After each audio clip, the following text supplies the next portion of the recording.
Camila Canó-Flaviá. Welcome to Token Theater Friends. I'm so delighted to see you again after 2.5 years. Like, I want to catch up with everything that you've been up to, but let's start talking about this beautiful work that you're in right now.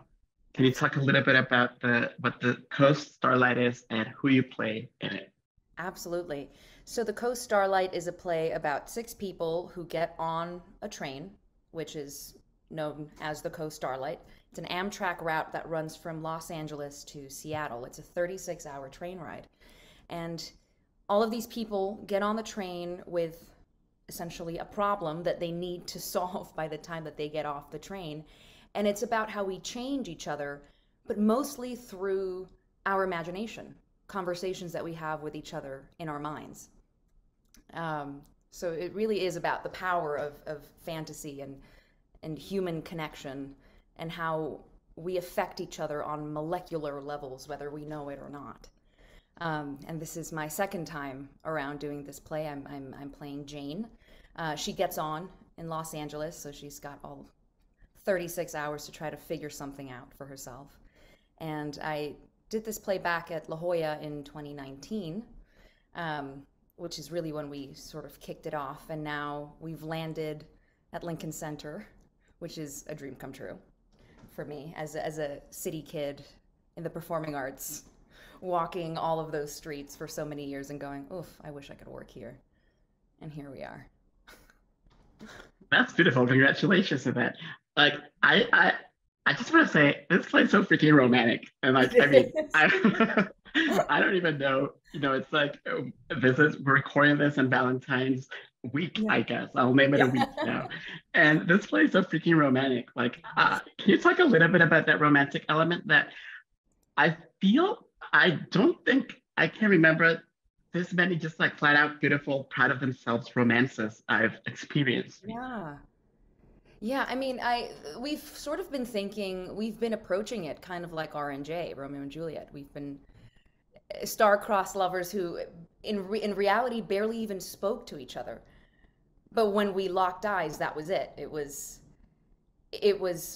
I mean, I would dare to say love at first sight. And we've carried each other through our lives all of these years, which is now why we find ourselves recalling when it was that we met in the first place. I I can't say that I've had an experience like that quite yet, but I'm living vicariously through Jane for every moment of it. But we've been lifting it up in this liminal space, kind of like R and J. It's so fun to play. That's so beautiful. What was it like to meet, I guess, not meet, but what was it like to have this reunion with Jane again after a few Yeah. years being apart? Did it work out like putting on your favorite coat? It, I mean, Jose, honestly, it's probably one of the hardest things I've done. I've never had to revisit a play before. And even though the majority of the text is the same, this is a completely, we've kind of just flipped her around. It's been 4 years, and so we're all very different. And I think the first time around, she was a complex person, but we kind of took her, I think, at face value. And I think we said, okay, she's sort of this shy person. She says these things about herself, therefore, at least in how I saw her, so this is how she is. And I think this time around we've gone, no, I mean, I think she's just a little bit more muddied up, a little bit more complex. She's fiercer, she's sharper, she says exactly what she thinks. And what she says about herself may not entirely be true. Those may be distortions that she has. So I have had to sort of shift it around and I guess to put it in like colloquial English to like talk from the chest a bit more. So it does feel like putting on a jacket but with a hat and gloves. A little bit more complicated, but it's also just it's got more teeth. It's got more muscle. And I think this particular production might even be more fleshed out because we've had so much time for those of us who have come back to sit on it and go, okay, what are the ways that we can really fill in this universe with all of the things that we have lived through and learned, especially through a pandemic, and especially since the U.S. pulled out of Afghanistan. What have we learned and taken away? Right, because in so many ways, the ways in which we perceive time have changed. Mm, So now, after being in lockdown and isolation and like everything that, I'm not going to remind people everything we've been through because we all know very well. But, we were forced at times to use our imagination or dreams to yeah, feel like we were connected to people. I yeah. wonder if during those 4 years that you were away from her, did you think about Jane? And do you think about characters that you played after you played them? Do they, I Yeah. don't want to say haunt you, but do they come and say hi instead? I think Jane is the one character that has stayed with me for this long. Probably because we are very similar. So much so that this time around, with all of the new excavation that we've been doing, there have been things that have been rewritten for me and informed by my experience as a migrant, as a young woman, as an artist. Um, yeah, I think it's mostly because we sort of think as quickly as we do, and we also have similar obstacles that we're working through precisely because of that experience as a young woman, artist, migrant. So many things that we're holding up in the air. I feel like so many social contracts we've had to sign. Jane came to the States younger than when I came, so I have a slightly different experience of it, but I think the weight is similar. Um, and so over the years, I found myself going, what would Jane do right now? And when I knew that I was going to do this again back in the fall, I revisited the text and I said, well, I hear this so differently now, and I think she would too. Jane is very unsure about her path as an artist. Like it seems that she has a hard time reminding herself that she's an artist. Yeah. What advice would you give Jane if like if you had a conversation with her? Well, funny. I love that you ask right before we start this, what is something that I can look into in order to prepare for this meeting? And I talked about the Audre Lorde's use of the erotic, which is something that Tyne, the director, gave to me when we started to think about what is this central obstacle that is holding her back and sort of distorting other aspects of her life. And it starts with her relationship, but it also extends to her work as an artist and to her relationship with her family. What is this thing at the core that is sort of allowing her to deny herself some sort of experience of fullness? And when I was reading that essay by Audre Lorde, she talks about so many of us as living a life that is not in accordance with the extent of joy and pleasure that we know that we can feel. And I think I would say really, really get quiet. Find a space in which you can get really quiet and hone in on that ability to listen to the whisper of intuition, which is something that I've also am starting to understand myself. Um, I think I struggle in a similar way, as many of us do, but I think the voices of doubt are very loud, and so it's really hard to hear the whisper and hear the voice that says, "This feels right. This feels good. Maybe I should follow that." Rather than this sense of responsibility that I think I have to people and to places and to things. Does riding the train for you every night after doing the play, has it changed your experience of how you perceive the train? It actually has. I remember in the beginning of rehearsal, I would put in my AirPods and I would take my book out and I would turn off the music, or I would leave the music on and read my book and sort of get into this shell that I've constructed for myself. And I think this is also just the nature of doing a play and having to open up day after day with also this incredible group of artists that we have. And I always say this, but I feel like this play always attracts just the right kind of people. So whenever we show up, it's just, we flower our hearts to each other, it feels like. And So I think it's a mixture of that and then also just curiosity of going, what if I meet someone today? What if I meet a TJ on the 3 train on my way back to Brooklyn? If only. But I do notice that I make a lot more eye contact with people. I'm quicker to start conversations, or maybe if somebody says something, I'll hop in and say, "Oh yeah, I saw this and this and that and that," or "I heard this," or "You want to take that train?" I feel a lot more open to the environment around me. Something that Jane definitely knows though is that she was called to be an artist. That's why she can't stop creating. Like even when she's riding the train. Can you talk about what was it like for you growing up and going, oh wow, I know what I want to be. Like Yeah. how did that happen for you?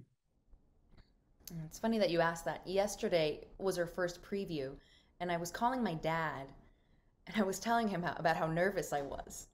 And whenever I tell him how nervous I am, he gives me the space, and he listens, and he goes, "Okay, okay, I hear your frustrations, I hear your anxious thoughts, but just so you know, we have videos of you when you were little doing this. We have videos of you performing that you never wanted us to see, but we would get footage of you performing by yourself, playing princess, playing this, playing that. So that performative aspect has always been there. I wanted to be a dancer at first, but then ballet got too serious. People started showing up a little bit. It got too competitive. I stopped seeing that many smiles in the ballet room. I said, this just does it feel like it sucked the joy out of it. So I said, okay, let's move on to something else. I know I want to be in front of people. I know I want to perform. I don't know what it is. So my parents put me in a musical theater summer camp here in the city called Tada. And we did several weeks of rehearsals for the show and classes, and then we put the show together. Musical theater is not for me. I cannot sing and dance and act at the same time. But I did like the talking part of it. Uh, and so I think it was the end of, yeah, by middle school, here in the city, you have to apply to high schools, and for some of them you have to audition. And so I said, okay, let me try to audition for a performing arts high school. So let's see what happens. Um, and I got into my first choice, which was professional performing arts high school. Well, first it was LaGuardia, but they didn't want it, so I went to professional performing arts high school, which was a gift. And then from there, that's where I started my training, and it felt like there was not an interrupted moment of me wanting to continue this path, for better or for worse. On the hard days, it feels like worse, but on the good days, it's life affirming. What were some things that you learned in school that looking back, you go, I wish I had paid more attention in class that day? Well, I think I was one of those first front row kids with their arms raised, asking questions. So I was pretty present for most of it. But I think the biggest takeaway in my time, we were BFAs and MFAs together in one classroom. So when I was 17, I had 30-year-old classmates. Um, and we learned a lot from each other. I think when you're older and you're looking at younger actors, there's something about that sense of play that many of the MFAs would come up to us after and go, "Thank you for the reminder." And I think for us, looking at the MFAs, it was a sense of groundedness and sort of belief in what you're doing and that what you have will be enough. And you should trust that it'll be able to read.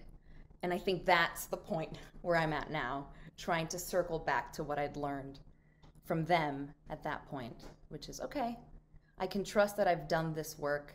I can trust that I know this character. Just leave it at the door and see what happens. You have to leave some of it up to mystery. Otherwise, where's the fun? Take the leap, right? Yeah. What's one thing that you wish people in school had at least mentioned that you had no idea was something that you would deal with in your professional life?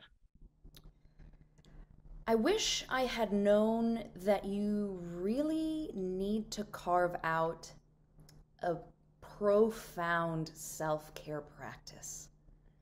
that entails it's going to look different for different people. I know for me, I need to meditate, I need to walk, I need to bike. Depends on the day. But that was not something that was prioritized in school, mostly because you're doing back to back things. And of course, you have teachers say, yeah, just go get some sleep, get some rest, get some this. But rest looks so different.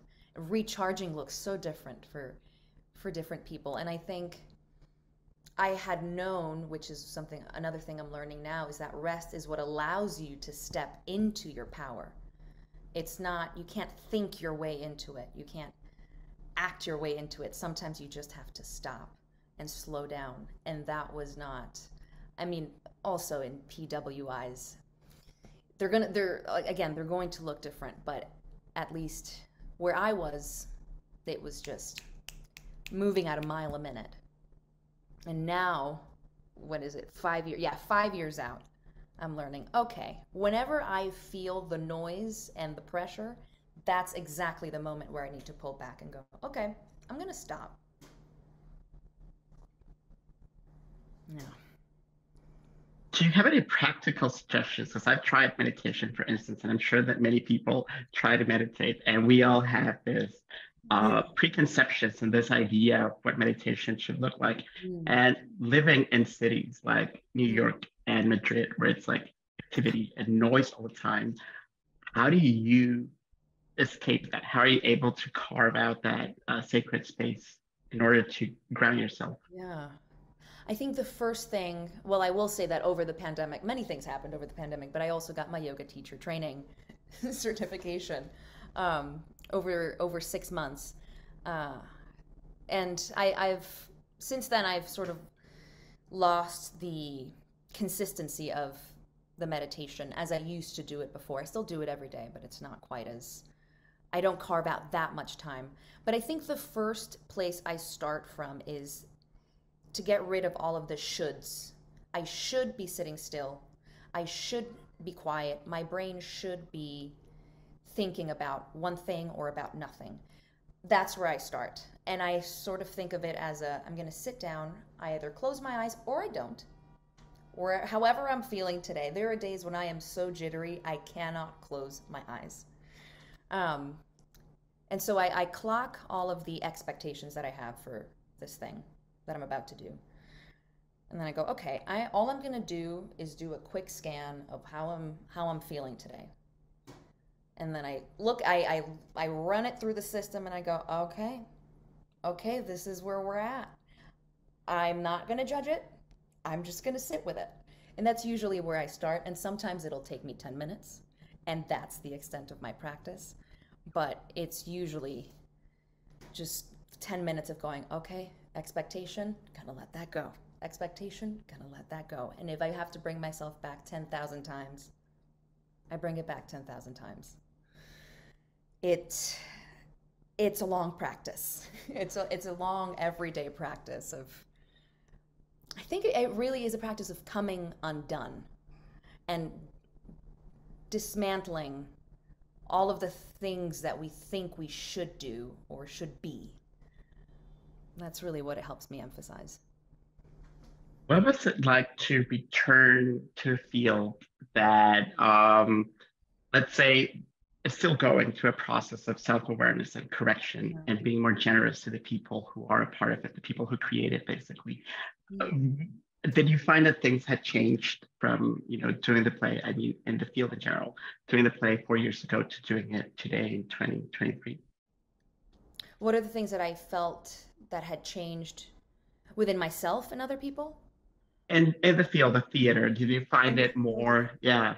Yeah. I know that's a very broad question. It could mean so many things. So we can either Yeah. narrow it down or. Let's see. What I felt had changed. I mean, yeah, this is my first play since we last spoke, since Macbeth.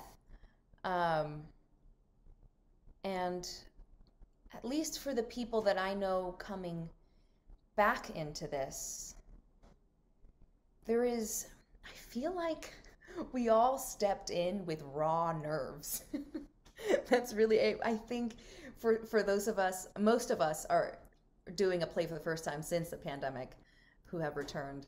And I could just feel this deep desire to feel and to be in community and to be in communication, and also to add into the mix the layers of what they've experienced through these past few years. I know that during the table work process, I threw in so many stories about the last few years and family and health and politics, which plays a pretty big part in the play. Yeah, but I felt mostly just an openness and a generosity that I think feels more heightened because I might have taken it for granted before, because for me, I was always going to do this and it was going to be completely interrupted. And 3 years later, I'm like, please give me more. I want more of this.